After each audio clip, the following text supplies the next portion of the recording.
الحمد لله رب العالمين والعاقبة للمتقين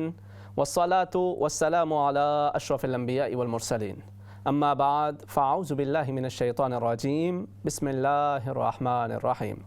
وإن عاقبتم فعاقبوا بمثل ما عوقبتم به ولئن صبرتم لهو خير للصابرين. صدق الله العظيم.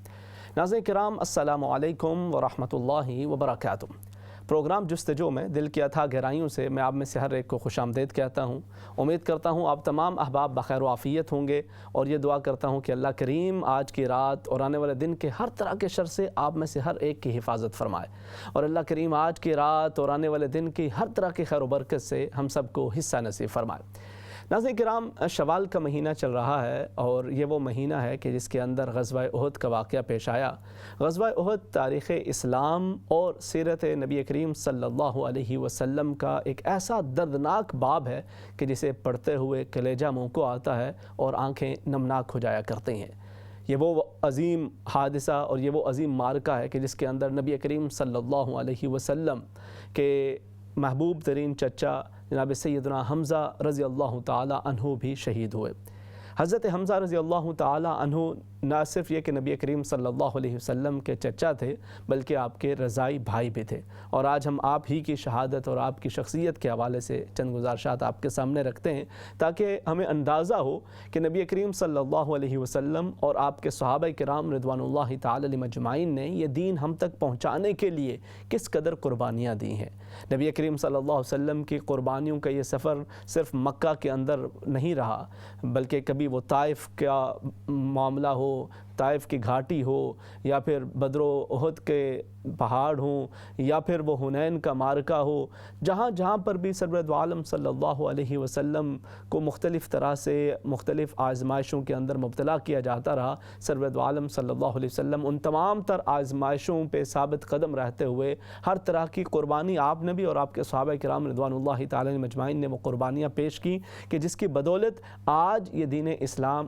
ہم تک موجود ہے، ہم تک پہنچا ہے، اور ہم اس کو اپنی آنے والے نسلوں تک منتقل کریں۔ یہ ہماری ذمہ داری بھی ہے، اور اس کے حوالے سے ہمیں یقیناً اپنی پوری تگودو بھی کرتے رہنا چاہیے کہ یہ جو دین کا پیغام جس کو ہم تک پہنچانے کے لیے نبی کریم صلی اللہ علیہ وسلم اور صحابہ کرام رضوان اللہ تعالی علیہم اجمعین نے اتنی قربانیاں پیش کی ہیں، ہمیں بھی اس کے لیے کچھ وقت نکالنا اور اپنے بچوں تک اسے منتقل کرنا، اس کے لیے کوشش بھی کرنی چاہیے، اور اس کے لیے ہر طرح کی تگودو کا اہتمام بھی کرنا چاہیے۔ جناب سیدنا حمزہ رضی اللہ تعالی عنہ، آپ نبی کریم صلی اللہ علیہ وسلم کے محبوب چچا بھی ہیں، اور اس کے ساتھ ساتھ رضائی بھائی بھی ہیں۔ آپ کی اور نبی کریم صلی اللہ علیہ وسلم کی عمر مبارک کے اندر 2 یا بعض روایات کے مطابق 4 سال کا فرق ہے۔ آپ نبی کریم صلی اللہ علیہ وسلم سے 2 سال قبل پیدا ہوئے، اور پھر سرورِ عالم صلی اللہ علیہ وسلم کے ساتھ آپ کا بچپن، لڑکپن گزرا، اور آپ نبی کریم صلی اللہ علیہ وسلم کی ان تمام ادوار، چاہے وہ بچپن تھا، پھر لڑکپن ہے، پھر جوانی ہے، ان تمام زندگی کے مختلف مراحل میں نبی کریم صلی اللہ علیہ وسلم کے ساتھ ہی رہے، کیونکہ خاندانی نسب و تعلق بھی ہے، رضائی بھائی بھی ہیں، اور وہیں پر موجود بھی ہیں، تو یہ ایک گہرا تعلق آپ کا اس قدر تھا کہ جب 25 سال کی عمر میں نبی کریم صلی اللہ علیہ وسلم کا نکاح جناب سیدتنا خدیجۃ الکبریٰ رضی اللہ تعالی عنہا کے ساتھ طے پایا، تو نبی کریم صلی اللہ علیہ وسلم کی طرف سے حضرت حمزہ رضی اللہ تعالی عنہ بھی اس تقریب کے اندر موجود تھے۔ نبی کریم صلی اللہ علیہ وسلم اپنی اس سوسائٹی کے اندر، مکہ کے اس شہر کے اندر صادق و امین کے طور پہ جانے جاتے، تمام لوگ آپ پہ بے انتہا اعتماد کیا کرتے تھے، اپنی امانتیں آپ کے پاس رکھواتے، آپ سے بے پناہ محبت کا اظہار کرتے۔ لیکن جب 40 برس کی عمر میں سرورِ عالم صلی اللہ علیہ وسلم نے اعلان نبوت فرمایا، اور فاران کی چوٹی پہ کھڑے ہو کر لوگوں کو اللہ رب العزت کی طرف بلایا، اور بالخصوص اپنی فیملی ممبرز کو اللہ رب العزت کے اس حکم کے مطابق کہ جس میں رب تعالیٰ نے فرمایا وَأَنذِرْ عَشِيرَتَكَ الْأَقْرَبِينَ، کہ آپ اپنے قرابت داروں کو ڈرائیے، انہیں اپنے رب کی طرف بلائیے۔ جب آپ نے اپنے رشتہ داروں کو بلایا تو اس میں حضرت حمزہ رضی اللہ تعالی عنہ بھی شامل تھے۔ یہ تمام آپ کے عزیز و اقارب جب وہاں پہ جمع ہوئے اور نبی کریم صلی اللہ علیہ وسلم نے انہیں توحید کا پیغام سنایا، تو اس وقت فوراً ابو لہب نے جسارت کرتے ہوئے کہا تبا لک یا محمد صلی اللہ علیہ وسلم الہذا جماعتنا، اے محمد صلی اللہ علیہ وسلم بڑے افسوس کی بات ہے کہ آپ نے ہمیں اس وجہ سے جمع کیا ہے، ہم تو اپنے آباء و اجداد کا دین چھوڑنے والے نہیں ہیں۔ اور بس پھر وہ وقت تھا کہ اس کے بعد آپ کی مخالفت اور آپ کے راہ کے اندر ہر طرح کے روڑے اٹکائے جانے لگے اور آپ کو مختلف طرح کی اذیتیں دی جانے لگیں۔ لیکن حضرت حمزہ رضی اللہ تعالیٰ عنہ جو وہاں پہ موجود تھے اس سمے، اگرچہ آپ اس وقت ایمان تو نہ لائے مگر آپ نے کسی قسم کی کوئی مخالفت بھی نہ کی۔ وقت گزرتا رہا، نبی کریم صلی اللہ علیہ وسلم ہر طرح کے مصائب و آلام جھیلتے رہے، لیکن اپنے رب کی طرف لوگوں کو بلاتے رہے، اور کرتے کرتے یہ پیغام 1 سے 2، 2 سے 4، 4 سے 8، 10، 20، 25، 30 لوگوں تک یہ پیغام پہنچتا چلا گیا۔ ابو جہل جو کہ نبی کریم صلی اللہ علیہ وسلم کے اس پیغام کا پہلے ہی بڑا مخالف تھا اور کوئی بھی موقع ہاتھ سے نہ جانے دیتا تھا، اسے ایک بار موقع ملا اور وہ نبی کریم صلی اللہ علیہ وسلم سے بدتمیزی کرنے لگا، پہلے زبان درازی کی اور پھر آگے بڑھ کے دست درازی بھی کرنے لگا۔ حضرت حمزہ رضی اللہ تعالیٰ عنہ کہ جو کہ شکار کے بڑے شوقین تھے اور اکثر و بیشتر شکار کے لیے تشریف لے جاتے، اور لوگ یہ کہا کرتے کہ اگر حمزہ رضی اللہ تعالیٰ عنہ کہیں نہ ملے تو سمجھ لو کہ وہ شکار پہ گئے ہوئے ہیں اور وہاں پہ ان کو تلاش کیا جا سکتا ہے۔ تو جب آپ شکار سے واپس آئے تو عبداللہ بن جدعان کی ایک لونڈی، انہوں نے حضرت حمزہ رضی اللہ تعالیٰ عنہ سے کہا کہ آپ کو معلوم ہے کہ آج آپ کے بھتیجے کے ساتھ کیا ہوا؟ کہا بتائیے کیا ہوا؟ کہا لوگوں کے سامنے ابو جہل نے آپ کے اوپر ہاتھ بھی اٹھایا، بد زبانی بھی کی، بد کلامی بھی کی اور آپ کو شدید تکلیف اور اذیت پہنچائی۔ حضرت حمزہ رضی اللہ تعالیٰ عنہ کو بڑا غصہ آیا، جو کہ اگرچہ ابھی آپ مسلمان نہیں ہوئے تھے لیکن آپ نبی کریم صلی اللہ علیہ وسلم کی شرافت و دیانت کو دیکھ چکے تھے بخوبی، آپ نبی کریم صلی اللہ علیہ وسلم کے اخلاق عالیہ سے واقف تھے، بچپن لڑکپن ساتھ گزرا تھا اور پھر نکاح کی اس تقریب کے اندر بھی آپ ساتھ شریک تھے، تو آپ کو بڑا جلال آیا، بڑا غصہ آیا، آپ اپنے وہی تیر اور کمان ہاتھ میں پکڑے ابو جہل کے پاس جا پہنچے اور جا کے اسے کہا اتشتم، کہ اے ابو جہل اتشتمہ وانا علی دینہ وَأَنَا أَقُولُ مَا يَقُولُ، اے ابو جہل تم محمد صلی اللہ علیہ وسلم کو برا بھلا کہتا ہے اور ان کے اوپر تم دست درازی کرتے ہو، میں بھی انہی کے دین کے اوپر ہوں اور میں بھی وہی کہتا ہوں جو وہ کہتے ہیں، سو جو تم کر سکتے ہو کرو۔ یہ کہا اور پھر اسی تیر کمان کے ساتھ اس کے سر پہ ضربیں لگائیں حتیٰ کہ اس کے سر سے خون بہنے لگا، مگر کسی کو ہمت نہ ہوئی کہ آگے بڑھ کے روکتے۔ اب حضرت حمزہ رضی اللہ تعالیٰ عنہ فرتے جذبات سے یہ کہہ تو چکے تھے، لیکن اب جیسے جیسے یہ خبر پھیلی تو پورے قریش کے لیے تو یہ ایک انتہائی افسوسناک خبر تھی کہ یہ کیا ہو گیا ہے کہ حمزہ رضی اللہ تعالیٰ عنہ جیسے سردار، جیسے بہادر، جیسے نڈر شخص بھی محمد صلی اللہ علیہ وسلم پر ایمان لے آئے، اور دوسری طرف صحابہ کرام رضوان اللہ تعالی علیہم اجمعین کے لیے یہ خبر بڑی ہی خوش کن خبر تھی اور وہ اس پہ خدا کا شکر کر رہے تھے۔ بالآخر حضرت حمزہ رضی اللہ تعالیٰ عنہ باقاعدہ نبی کریم صلی اللہ علیہ وسلم کی خدمت میں حاضر ہو کر آپ نے اپنے دین کا جو پیغام نبی کریم صلی اللہ علیہ وسلم نے دیا، آپ نے اس کو، اس صداقت کو، آپ کے اس پیغام کو قبول بھی کیا اور ساتھ پھر اپنی زندگی کو نبی کریم صلی اللہ علیہ وسلم کی خدمت کے لیے وقف کر دیا۔ اب یہ دار ارقم مکہ مکرمہ کے اندر وہ ایک چھوٹا سا حجرہ تھا، گھر تھا کہ جہاں پہ یہ نبی کریم صلی اللہ علیہ وسلم پر ایمان لانے والے سارے صحابہ وہاں پہ جمع ہوا کرتے تھے۔ تو اب یہ بات عام ہوتی چلی جا رہی تھی، لوگوں کو معلوم ہو پڑا تھا کہ یہ سارے وہاں پہ جمع ہوتے ہیں، تو خطرہ یہ محسوس ہو رہا تھا کہ کہیں ایسا نہ ہو کہ اذیت کا باعث بنایا جائے اور کوئی وہاں پر آ کر صحابہ کرام کو یا نبی کریم صلی اللہ علیہ وسلم کو کوئی تکلیف پہنچائے۔ تو حضرت حمزہ رضی اللہ تعالیٰ عنہ دروازے پہ کھڑے ہو گئے۔ اب آپ وہاں پہ کھڑے رہتے اور تاکہ کسی کو ہمت نہ ہو کہ وہ اندر آ کے نبی کریم صلی اللہ علیہ وسلم یا صحابہ کرام رضوان اللہ تعالی علیہم اجمعین کو کسی قسم کی تکلیف پہنچائے۔ ادھر نبی کریم صلی اللہ علیہ وسلم یہ دعا فرما رہے تھے کہ اللہم اعز الاسلام بعمر بن ہشام او بعمر بن الخطاب، کہ اے الہ العالمین اسلام کو مزید تقویت عطا فرما، عمر بن ہشام یا عمر بن خطاب کو اسلام کی توفیق عطا فرما کے کہ وہ اسلام قبول کریں، ان میں سے کوئی ایک بھی اسلام قبول کر لے تو اسلام کو مزید تقویت ملے گی۔ اور نبی کریم صلی اللہ علیہ وسلم کی یہ دعائے مبارک حضرت عمر رضی اللہ تعالی عنہ کے حق کے اندر قبول ہو چکی تھی۔ حضرت عمر رضی اللہ تعالی عنہ اگرچہ گھر سے نکلے تھے تلوار لے کے کہ نبی کریم صلی اللہ علیہ وسلم کو معاذ اللہ شہید کریں گے، مگر ایسے اللہ رب العزت نے دل بدلا کہ پھر وہ عقیدت کے ساتھ اب حضور کی خدمت میں حاضر ہو رہے ہیں۔ اور جب صحابہ کرام رضوان اللہ تعالی علیہم اجمعین یہ دیکھتے ہیں کہ دور سے عمر رضی اللہ تعالی عنہ آ رہے ہیں تو وہ چہ میں گوئیاں ہونے لگیں کہ پتہ نہیں یہ کس نیت کے ساتھ آ رہے ہیں۔ تو حضرت حمزہ رضی اللہ تعالی عنہ نے فرمایا کہ فکر کی کوئی بات نہیں، اگر تو یہ ارادہ خیر کے ساتھ آتے ہیں تو مرحبا، اور اگر برے ارادے کے ساتھ آئے تو انہی کی تلوار کے ساتھ ان کا سر قلم کر دیا جائے گا۔ حضرت عمر رضی اللہ تعالیٰ عنہ نے حضور کی خدمت میں حاضر ہو کر اعلان قبول اسلام کیا، اور پھر اب حضرت حمزہ رضی اللہ تعالیٰ عنہ اور حضرت عمر فاروق رضی اللہ تعالیٰ عنہ نے حضور کی خدمت میں عرض کیا کہ یا رسول اللہ صلی اللہ علیہ وسلم کیوں نہ صحن حرم کے اندر جا کے عبادت کی جائے۔ اور پھر یہ تمام صحابہ کرام رضوان اللہ تعالیٰ علیہم اجمعین، جو کہ تقریباً 40 نفوس قدسیہ پہ مشتمل یہ ایک قافلہ، یہ ایک جماعت صحن حرم کے اندر پہنچتے ہیں، اور پہلی مرتبہ صحابہ کرام رضوان اللہ تعالیٰ علیہم اجمعین کھلے عام اپنے رب کی عبادت صحن حرم کے اندر کر رہے ہیں، لیکن کسی کو ہمت نہیں پڑتی کہ وہ آگے بڑھ کر ان کو میلی نظر سے دیکھے یا ان کو کسی قسم کی کوئی تکلیف پہنچائے، کیونکہ حضرت حمزہ رضی اللہ تعالیٰ عنہ اور حضرت عمر فاروق رضی اللہ تعالیٰ عنہ یہ دونوں اسلام لا چکے تھے۔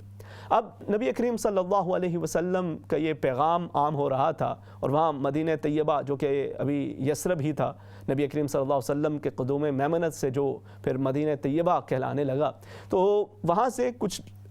اشخاص آئے اور نبی کریم صلی اللہ علیہ وسلم کی خدمت میں حاضر ہو کر انہوں نے دین کا پیغام سنا، اور وہ بھی اسلام کو قبول کر کے نبی کریم صلی اللہ علیہ وسلم کے اس پیغام کو آگے پہنچانے کا کام انہوں نے بھی شروع کر دیا۔ اور پھر جوں یہ کام آگے بڑھ رہا تھا، یہاں مکہ مکرمہ کے اندر نبی کریم صلی اللہ علیہ وسلم اور آپ کے صحابہ کرام رضوان اللہ تعالی علیہم اجمعین کی مشکلات کے اندر اضافہ ہوتا چلا جا رہا تھا، تو سرورت عالم صلی اللہ علیہ وسلم نے پہلے حبشہ کی ہجرت کی اجازت مرحمت فرمائی، پھر صحابہ کرام وہاں پہ ہجرت کر کے تشریف لے گئے، اور پھر بعد کے اندر حکم الہی کے مطابق آپ نے مدینہ طیبہ کی طرف ہجرت کی، صحابہ کرام کو اجازت مرحمت فرمائی۔ تو اب جو ہجرت کے لیے جاتا تو چھپ کے خاموشی کے ساتھ جاتا، کیونکہ اگر کفار مکہ کو معلوم ہوتا، قریش کو پتہ چلتا، ان کے سرداروں کو پتہ چلتا، تو وہ انہیں شدید اذیت پہنچاتے، تکلیف پہنچاتے، تو سارے بڑی خاموشی کے ساتھ اکا دوکا ہو کے وہ مدینہ طیبہ کی طرف روانہ ہو رہے تھے۔ لیکن جب حضرت حمزہ رضی اللہ تعالیٰ عنہ روانہ ہونے لگے تو حضرت عمر فاروق رضی اللہ تعالیٰ عنہ کی طرح، اور اسی طرح سے حضرت طلحہ بن عبداللہ رضی اللہ تعالیٰ عنہ کی طرح، آپ نے بھی صحن حرم کے اندر کھڑے ہو کر کہا کہ میں ہجرت کر کے جا رہا ہوں، کسی نے روکنا ہے تو آ کے روک لے، مگر کسی کی ہمت نہ ہوئی کہ آپ کی طرف ہاتھ بڑھاتا یا قدم اٹھاتا یا ایون میلی نظر سے آپ کی طرف دیکھتا بھی۔ تو آپ اس طرح سے ہجرت کر کے تشریف لے گئے، اور وہاں پہ نبی کریم صلی اللہ علیہ وسلم خود بھی جب تشریف لے گئے تو آپ نے مواخات کا ایک جو رشتہ ہے وہ بھی قائم فرمایا۔ اس کے بعد پھر جب غزوہ بدر کا واقعہ آتا ہے، یہ وہ پہلا مارکہ تھا جو مسلمانوں کے اور کفار کے درمیان ہوا، جس کے اندر اللہ رب العزت نے مسلمانوں کو، صحابہ کرام رضوان اللہ تعالی علیہم اجمعین کو بڑی عظیم فتح عطا فرمائی۔ لیکن اس کی حالت یہ تھی کہ ایک طرف صحابہ کرام کی جماعت تھی جو کہ تقریباً 313 نفوس قدسیہ پہ مشتمل تھے، اور ان کے پاس ہتھیار بھی پورے نہیں تھے، جبکہ دوسری طرف 1000 سے زائد ہر طرح کے ہتھیار سے لیس مقابل کے اندر یہ مشرکین مکہ موجود تھے، اور جو یہ عزم کر کے نکلے تھے کہ ان کو بالکل مٹا کے دم لینا ہے اور ان کا نام و نشان مٹا دینا ہے، ان کا یہ فتنہ کہ آباء و اجداد کے دین سے پھر جائے یہ بہت زیادہ بڑھتا چلا جا رہا ہے، ان کو بالکل مٹا کے رکھ دینا ہے۔ تو اب جب دونوں فوجیں آمنے سامنے ہوئیں تو انہوں نے دیکھا یہ تو کچھ بھی نہیں ہے، ہم تو 1000 اس سے زیادہ ہیں، اور یہ تو چند سو بھی پورے نہیں ہیں،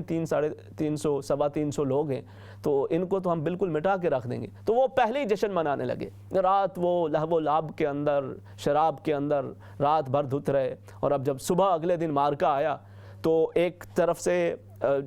مارکہ کا ایک یہ طریقہ کار ہوتا تھا کہ ایک جنگ باقاعدہ آغاز ہونے سے پہلے مبارزت دی جاتی، ایک بندہ آگے بڑھتا اور وہ للکارتا کہ کون ہے کہ جو میرے مقابلے کے لیے آئے۔ تو مشرکین کی طرف سے عتبہ، شیبہ اور اسی طرح ایک اور ولید بن عتبہ، یہ سارے آگے آئے اور انہوں نے آ کے للکارا کہ کون ہے کہ جو ہمارے مقابلے کے اندر آئے گا۔ تو کچھ انصار صحابہ نوجوان وہ آگے بڑھے اور انہوں نے کہا کہ ہم تمہارا مقابلہ کریں گے۔ انہوں نے کہا بھئی تم کون ہو؟ تو تمہیں نہیں جانتے؟ وہ ایسے لوگ آئیں کہ جو ہمارے لیول کے ہوں، جن کی کچھ جان پہچان ہو، جو لڑنا جانتے ہوں، جن کا کوئی سٹیٹس ہو۔ تو اب یہاں سے حضرت سیدنا حمزہ رضی اللہ تعالی عنہ، حضرت سیدنا علی المرتضیٰ رضی اللہ تعالی عنہ اور حضرت عبیدہ بن الحارث رضی اللہ تعالی عنہ یہ مقابلے کے اندر گئے، اور ان تینوں کو شکست فاس دے دی۔ حضرت عبیدہ رضی اللہ تعالی عنہ اسی دوران کچھ زخمی ہوئے، اور بعد کے اندر انہی زخموں کی تاب نہ لاتے ہوئے آپ بھی شہید ہو گئے، لیکن بہرحال اس موقع کے اوپر یہ ان تینوں پر غالب آئے۔ اب پھر حضرت حمزہ رضی اللہ تعالیٰ عنہ نے اس غزوہ بدر کے اندر بھی خوب زیادہ شجاعت دکھائی، اور ہر طرف کبھی دائیں کبھی بائیں ہر طرف آپ کی تلوار کا زور نظر آتا، اور جب وہ معرکہ ختم ہوا تو کفار کو احساس ہوا کہ ان کے تو بڑے بڑے نامی گرامی جو سردار تھے ان کے سر قلم ہو چکے ہیں، اور ان کو احساس ہوا کہ یہاں پہ ہم تو یہ سوچ کے آئے تھے کہ ہمیں بالکل فتح حاصل ہوگی، یہاں تو یہ بڑی شرمناک شکست ہمیں ملی ہے۔ تو سب نے مل کے جب یہ تہیہ کیا، ارادہ کیا کہ ہمیں اب اس کا بدلہ لینا ہے، تو انہوں نے کہا پہلے یہ تو دیکھیں کہ اس میں ہمیں نقصان پہنچانے والے لوگ کون سے تھے۔ تو سبھی اس بات پہ متفق ہوئے کہ سب سے زیادہ ہمیں نقصان حمزہ رضی اللہ تعالیٰ عنہ نے پہنچایا ہے۔ وہ بڑے جرأت مند بھی ہیں، بہادر بھی ہیں، نڈر بھی ہیں، تلوار پہ کمان بھی ہے، اور بھرپور طریقے سے لڑنا بھی جانتے ہیں، تو ان کی وجہ سے سب سے زیادہ ہمیں نقصان ہوا ہے۔ تو انہوں نے یہ ارادہ کیا کہ اب اگلی جنگ کے اندر ہم نے سب سے زیادہ اپنا ٹارگٹ حمزہ رضی اللہ تعالیٰ عنہ کو رکھنا ہے، کیونکہ اگر وہ قائم رہے تو پھر ہم تو کبھی بھی جیت نہیں پائیں گے، یہ تو پھر اسی طرح سے ہمیں اپنے سرداروں کی لاشیں اٹھانے پڑیں گی، اپنوں کی لاشیں اٹھانا پڑیں گی۔ تو ہمیں بھرپور طریقے سے فوکس رکھنا ہے حمزہ رضی اللہ تعالیٰ عنہ پہ، اور جب وہ قابو آ گئے تو باقی ہم ان کو کر لیں گے۔ تو اب اگلا مارکہ جو کہ احد کے مقام پہ پیش آیا، وہ احد کا وہ پہاڑ کہ جس کے بارے نبی کریم صلی اللہ علیہ وسلم نے ارشاد فرمایا کہ یہ وہ پہاڑ ہے جو ہم سے محبت کرتا ہے اور ہم اس سے محبت کرتے ہیں۔ وہاں پہ جب یہ غزوہ احد کا واقعہ پیش آتا ہے تو اس وقت وہ پوری تیاری کر کے جبیر بن مطعم، ان کا غلام حبشی جو کہ حبشہ سے جن کا تعلق تھا، افریقہ سے تعلق تھا، اور ان کا نام وحشی تھا، جو کہ ابھی مسلمان نہیں ہوئے تھے، اور بعد کے اندر آپ بھی مسلمان ہوئے اور حضرت وحشی رضی اللہ تعالیٰ عنہ کہلائے۔ تو انہوں نے خاص طور پہ چونکہ ان کو مہارت تھی، تیر اندازی پہ بڑی مہارت تھی اور بڑا کمال کا نشانہ تھا، اور جب وہ پوری مہارت کے ساتھ جب کسی کو تیر مارتے تو اس کا کام تمام کر دیا کرتے۔ تو انہوں نے جو ان کے مختلف سردار تھے، انہوں نے حبشہ کے اس نوجوان اس وحشی ان سے یہ کہا کہ اگر آپ اس کو حضرت حمزہ رضی اللہ تعالیٰ عنہ کو شہید کر دیتے ہو تو آپ کو مختلف طرح کے انعام و اکرام سے نوازا جائے گا، بلکہ مالک نے کہا کہ میں نے تمہیں آزاد کر دینا ہے اگر تم ان کا کام تمام کر دو۔ اور پھر ہندا یا ہند یہ بھی بھرپور مخالفت کے اندر اس وقت موجود تھیں، انہوں نے بھی ابھی اسلام قبول نہیں کیا تھا، انہوں نے بھی بطور خاص اسے لالچ بھی دی اور انعام و اکرام کی بھی لالچ دی۔ اور اب یہ ساری تیاری کے ساتھ جب غزوہ احد کے اندر پہنچے اور مارکہ شروع ہوا تو حضرت حمزہ رضی اللہ تعالیٰ عنہ نے اس دن بھی بھرپور طریقے سے مقابلہ فرمایا، اور آپ ہر طرف لوگوں کو پچھاڑتے چلے جا رہے تھے، اور قریب تھا کہ یہ مارکہ بھی بالکل کفار کے ہاتھوں سے نکل جاتا، اور وہ ایک مرتبہ پھر شکست فاش اٹھاتے کہ چھپ کے وار کیا وحشی نے، اور اس طرح سے تیر برسائے کہ حضرت سیدنا حمزہ رضی اللہ تعالیٰ عنہ شہید ہو گئے۔ حضرت سیدنا حمزہ رضی اللہ تعالیٰ عنہ کی شہادت پہ وہ لوگ بڑے خوش ہوئے، اور بالخصوص ہندہ جب وہ آئی اور اس نے آ کے یہ دیکھا کہ حمزہ تو شہید ہو گئے تو آپ کے اعضاء کو کاٹا گیا، حتیٰ کہ بعض روایات کے مطابق آپ کے کلیجے کو نکال کے چبانے کی کوشش کی جو کہ نہ چبایا جا سکا، اور اس طرح سے آپ کو اذیت پہنچائے گی۔ اور جب یہ غزوہ تمام ہوتا ہے، سرور دو عالم صلی اللہ علیہ وسلم حضرت حمزہ رضی اللہ تعالیٰ عنہ کی شہادت اور آپ کی یہ لاش کو ملاحظہ فرماتے ہیں تو بے اختیار آپ کے چشمان مبارک سے آنسو جاری ہو جاتے ہیں، کیونکہ یہ وہ چچا تھے کہ جنہوں نے ہر مشکل وقت کے اندر سرور دو عالم صلی اللہ علیہ وسلم کا ساتھ دیا، اور ایک دین کے پیغام کو آگے بڑھانے کے لیے جس طرح کی بھی قربانی کی ضرورت پیش آئی یہ ہمیشہ اس کے اندر پیش رہے، اور اب اس طرح سے ان پہ ظلم و ستم کیا گیا کہ شہید تو کیا گیا مگر اس کے بعد پھر آپ کے اعضاء کو کاٹا گیا اور ان کا مسئلہ کیا گیا۔ تو سرور دو عالم صلی اللہ علیہ وسلم بہت ہی زیادہ اس سے غمگین ہوئے، تو آپ نے ارشاد فرمایا کہ میں نے ان کے بھی 30 یا ایک روایت کے مطابق 70 لوگوں کے ساتھ ایسا ہی معاملہ کرنا ہے کہ جیسے انہوں نے حمزہ رضی اللہ تعالیٰ عنہ کے ساتھ کیا ہے اسی طرح ان کو بھی اسی طرح سے دردناک قسم کی سزا دی جائے گی۔ لیکن پھر اللہ رب العزت نے وہ آیت مبارکہ نازل فرمائی کہ وَإِنْ عَاقَبْتُمْ فَعَاقِبُوا بِمِثْلِ مَا عُوقِبْتُمْ بِهِ، کہ اگر کوئی آپ کے ساتھ کوئی زیادتی کرتا ہے تو آپ کو اتنا اختیار ہے کہ جتنی زیادتی کی گئی اتنا اس کا بدلہ لوٹا دیا جائے۔ لیکن اس کے اندر بھی مثال کے طور پہ اگر کوئی تھپڑ مارتا ہے تو تھپڑ کے بدلے آپ کو اس بات کی تو اجازت ہے کہ آپ اگلے کو تھپڑ ماریں، لیکن یہ اختیار نہیں ہے کہ آپ اس کو گولی مار دیں اور اس کو زیادہ بدلہ لیتے ہوئے ناانصافی کر بیٹھیں، اس طرح کا اختیار نہیں ہے۔ اور اس میں بھی پھر ساتھ یہ فرمایا کہ وَلَئِن صَبَرْتُمْ لَهُوَ خَيْرٌ لِلصَّابِرِينَ، کہ اس میں بھی اگر صبر سے کام لو، بدلے کا اختیار تو ہے لیکن پھر بھی اگر صبر سے کام لو تو یہ صبر کرنا اللہ کو بڑا محبوب ہے۔ ان اللہ یحب الصابرین، اللہ رب العزت صبر کرنے والوں سے محبت فرمایا کرتا ہے۔ اب حضرت حمزہ رضی اللہ تعالی عنہ کے حوالے سے نبی کریم صلی اللہ علیہ وسلم نے جو یہ فرما دیا تھا، اس کے بعد جب یہ آیت مبارکہ نازل ہوئی تو آپ نے اپنی اس قسم کا کفارہ بھی ادا کیا اور آپ نے اس ارادے کا بھی اس کو بھی ملتوی کر دیا۔ اور پھر جب حضرت حمزہ رضی اللہ تعالی عنہ کی تدفین کا معاملہ آیا تو آپ کی ہمشیرہ حضرت صفیہ بن عبد المطلب رضی اللہ تعالی عنہ، انہوں نے یہ چاہا کہ میں جا کے اپنے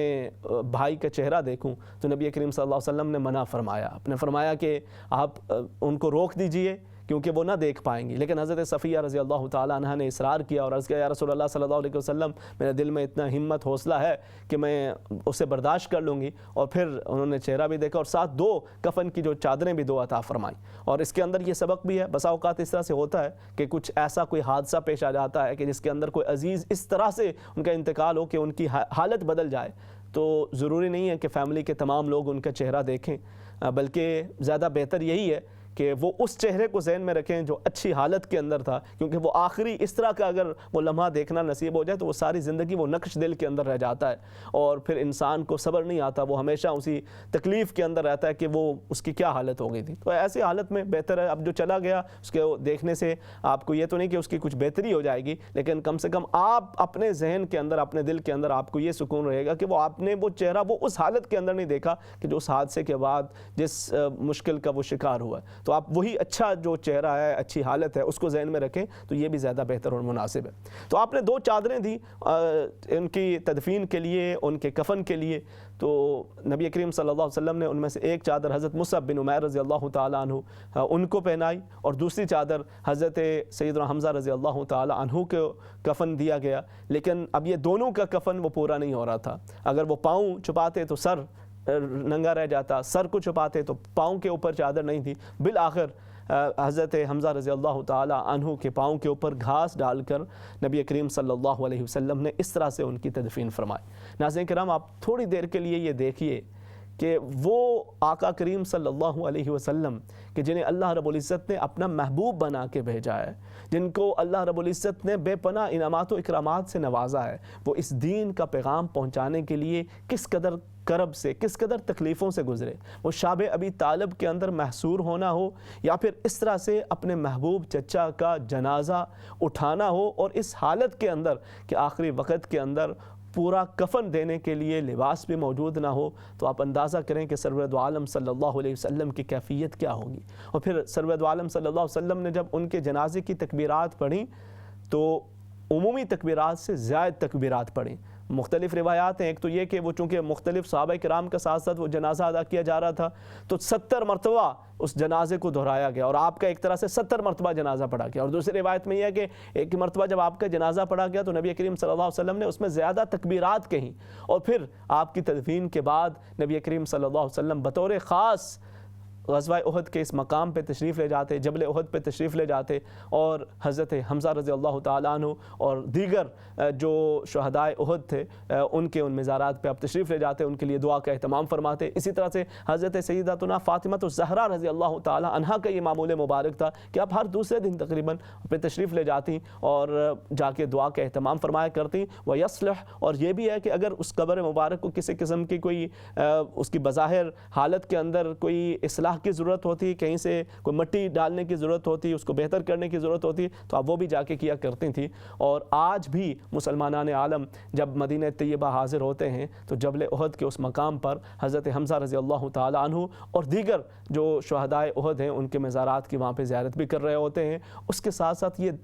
آپ کی شہادت یہ درس بھی دے رہی ہے، ایک طرف تو نبی کریم صلی اللہ علیہ وسلم کی قربانیوں کا اور دوسری طرف حضرت سیدنا حمزہ رضی اللہ تعالی عنہ کی محبت رسول صلی اللہ علیہ وسلم کی جو گواہی ہے۔ کیونکہ آپ یہ دیکھیں، یہ ایمان کا تقاضا ہوتا ہے کہ ایمان لانے کے بعد انسان ہر چیز سے بڑھ کر اللہ اور اس کے رسول سے محبت کرے۔ حضرت حمزہ رضی اللہ تعالی عنہ تو وہ شخصیت ہیں شاید تمام صحابہ کرام رضوان اللہ تعالی علیہم اجمعین کے صف میں آپ ہی وہ ایک واحد وہ شخصیت ہوں گی کہ جن کا ایمان لانا ہی اس سبب سے ہوا کہ وہ محبت رسول تھی، وہ نبی کریم صلی اللہ علیہ وسلم سے محبت کا وہ جذبہ تھا کہ آپ سے آپ کی توہین اور آپ کی اذیت برداشت نہ ہوئی اور آپ نے اپنے ایمان کا اعلان کر دیا۔ اللہ رب العزت سے دعا ہے کہ وہ ہمیں نبی کریم صلی اللہ علیہ وسلم کی حقیقی محبت بھی عطا فرمائے، اور صحابہ کرام رضوان اللہ تعالی علیہم اجمعین یا نبی کریم صلی اللہ علیہ وسلم کے اہل بیت اطہار رضوان اللہ تعالی علیہم اجمعین نے اس دین متین کو ہم تک پہنچانے کے لیے جو قربانیاں پیش کی ہیں، ان قربانیوں کو سامنے رکھتے ہوئے ہمیں اپنی زندگیوں کو بہتر کرنے کی اللہ کریم توفیق عطا فرمائے۔